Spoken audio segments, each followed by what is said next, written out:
Everyone, कैसे हैं आप सभी। आई होप आप सभी स्वस्थ होंगे, अच्छे होंगे और आप अपनी वर्कबुक्स के सॉल्यूशन कर चुके होंगे। सब्जेक्ट इंग्लिश का हमने वर्कबुक डन कर लिया है।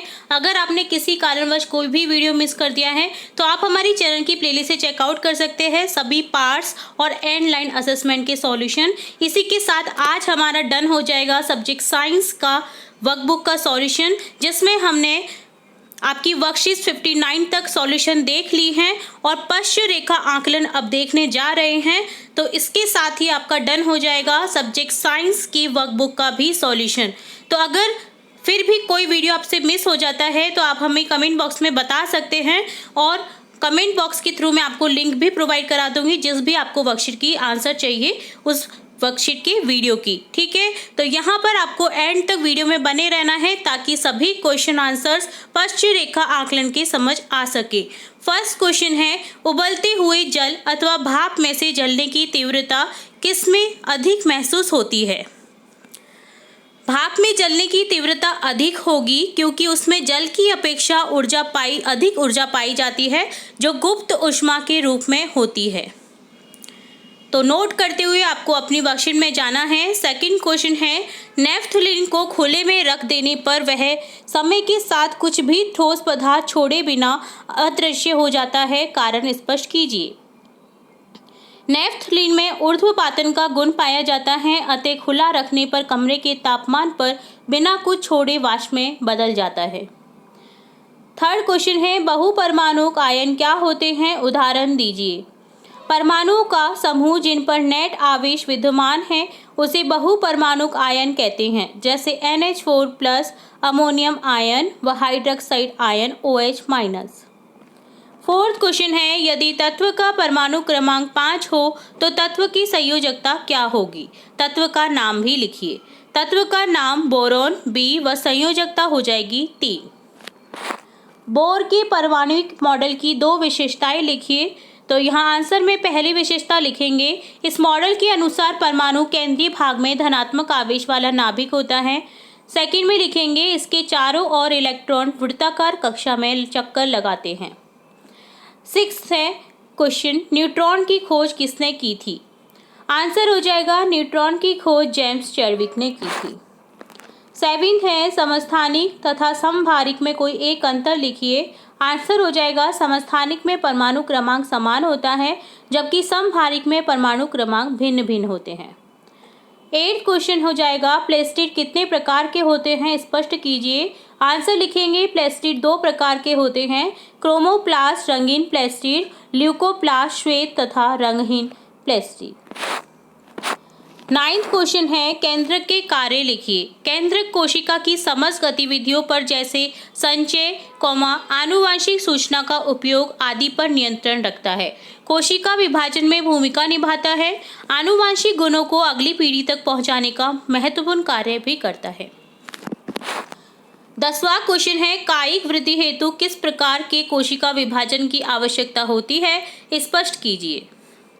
आंसर है, कायिक वृद्धि एवं मरम्मत हेतु समसूत्री विभाजन की आवश्यकता होती है। इस विभाजन में प्रत्येक मात्र कोशिका अपने समरूप 2 संतति कोशिकाओं का निर्माण करती है जिनमें गुणसूत्रों की संख्या मात्र कोशिका की समान होती है। 11 क्वेश्चन है, कोशिका भित्ति के आधार पर पेरेन्काइमा, कोलेन्काइमा, स्क्लेरेन्काइमा में अंतर स्पष्ट कीजिए। तो पहला लिखेंगे, पेरेन्काइमा में कोशिका भित्ति पतली व सेल्यूलोज से बनी होती है। कोलेन्काइमा में भित्ति कोनों पर मोटी होती है जिसमें पेक्टिन जमा होता है। स्क्लेरेन्काइमा की कोशिका भित्ति लिग्निन जमा होने के कारण मोटी होती है। 12 क्वेश्चन है, पौधों में एपिडर्मिस की भूमिका स्पष्ट कीजिए। तो एपिडर्मिस की भूमिका यहाँ पर पहली हो जाएगी, पौधे की पूरी सतह एपिडर्मिस से ढकी रहती है। यह पौधे के सभी भागों की रक्षा करती है। सेकंड में लिखेंगे, पत्ती की एपिडर्मिस में छोटे छोटे छिद्र होते हैं जो वाष्पोत्सर्जन व गैसों के विनिमय में सहायक है। मरुस्थलीय पौधों की बाहरी सतह वाले एपिडर्मिस में क्यूटिन का लेप होता है जो अत्यधिक जल के वाष्पन को रोकता है। 13 क्वेश्चन है पेरेन्काइमा उत्तक किस क्षेत्र में स्थित होते हैं? तो आंसर हो जाएगा पेरेन्काइमा उत्तक पत्तियों में पाए जाते हैं। इस स्थिति में इसे क्लोरेन्काइमा कहा जाता है। जलीय पौधों में पेरेन्काइमा की कोशिकाओं के मध्य हवा की बड़ी गुहिकाएं होती हैं जो पौधों को तैरने के लिए उत्प्लावन बल प्रदान करती हैं। 14 क्वेश्चन है गति के तीनों समीकरण लिखिए। प्रथम हो जाएगा v बराबर u प्लस AT, द्वितीय हो जाएगा s बराबर ut प्लस 1/2 AT स्क्वायर, तृतीय में हो जाएगा v square minus e square बराबर 2as। 15 क्वेश्चन है पानी की सतह पर रखने पर लोहे की कील डूब जाती है परंतु कॉर्क सतह पर तैरता रहता है, कारण स्पष्ट कीजिए। लोहे की कील का घनत्व पानी के घनत्व से अधिक है, अर्थात लोहे की कील पर पानी का उत्प्लावन बल लोहे की कील से के भार से कम है, अतः कील डूब जाती है। जबकि कॉर्क का घनत्व पानी के घनत्व से कम है, अर्थात कॉर्क पर पानी का उत्प्लावन बल कॉर्क के भार से अधिक है, इसलिए कॉर्क तैरता है। 16 क्वेश्चन है शक्ति की परिभाषा व सूत्र लिखिए। शक्ति कार्य करने की दर को शक्ति कहते हैं। शक्ति का मात्रक SI में वॉट है। P बराबर W/T होता है, जहां W बराबर किया गया कार्य व T समय होता है। 17 क्वेश्चन है 1 किलोवाट में कितने वॉट होते हैं? 1 किलोवाट में 1000 वॉट होते हैं। 18 क्वेश्चन है तरंग दैर्ध्य की परिभाषा लिखिए। वह न्यूनतम दूरी जिस पर किसी माध्यम का घनत्व या दाब आवर्ती रूप में अपने मान की पुनरावृत्ति करता है, ध्वनि की तरंग दैर्ध्य कहलाती है। 19वां क्वेश्चन है आवर्तकाल किसे कहते हैं? तरंग द्वारा माध्यम के घनत्व के एक संपूर्ण दोलन में लिए गए समय को आवर्तकाल कहते हैं। 20वां क्वेश्चन है आवृत्ति की परिभाषा लिखिए। एकांक समय में होने वाले दोलनों की कुल संख्या को आवृत्ति कहते हैं। v बराबर 1/t।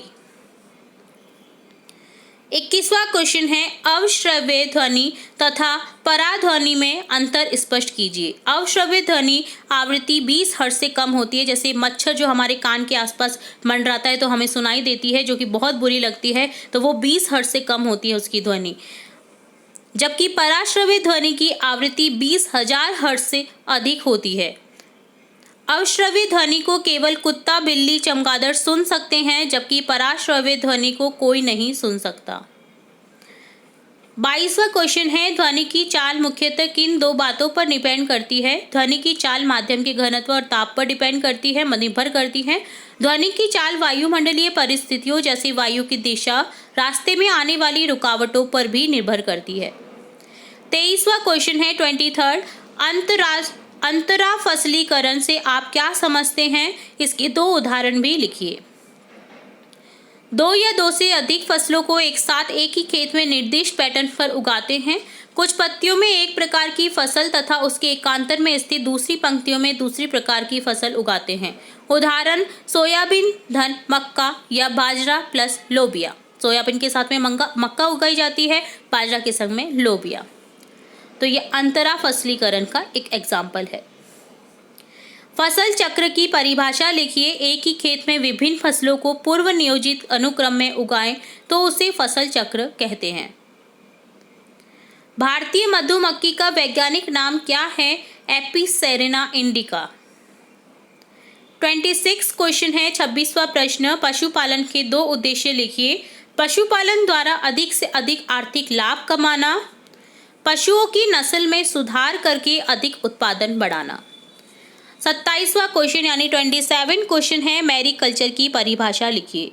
समुद्री मछलियों की पूर्ति हेतु समुद्री संवर्धन को मैरीकल्चर कहते हैं। तो ये डन होता है आपका एंड लाइन असेसमेंट यानी कि पश्च रेखा आकलन का सॉल्यूशन। तो इसी के साथ डन होता है आपके सब्जेक्ट साइंस के कंप्लीट वर्कबुक का सॉल्यूशन। अगर आपने कोई भी वीडियो नहीं देखा है तो आप हमारी चैनल की प्लेलिस्ट से चेकआउट कर सकते हैं, लेटेस्ट वीडियो देख सकते हैं, जिसके थ्रू आप सभी वर्कशीट्स के सॉल्यूशन देख सकते हैं। फिर भी आपको ना मिले तो आप हमें कमेंट बॉक्स में भी बता सकते हैं, मैं आपको उसकी लिंक प्रोवाइड करा दूंगी। इसी के साथ हम आपके एग्जाम से रिलेटेड और भी इम्पोर्टेंट वीडियोस देखते रहेंगे। और भी इम्पोर्टेंट जानकारियाँ, एग्जाम से related model paper, important question वो भी देखेंगे। तो जुड़े रहे हमारे चैनल के साथ। वीडियो को पूरा देखने के लिए धन्यवाद।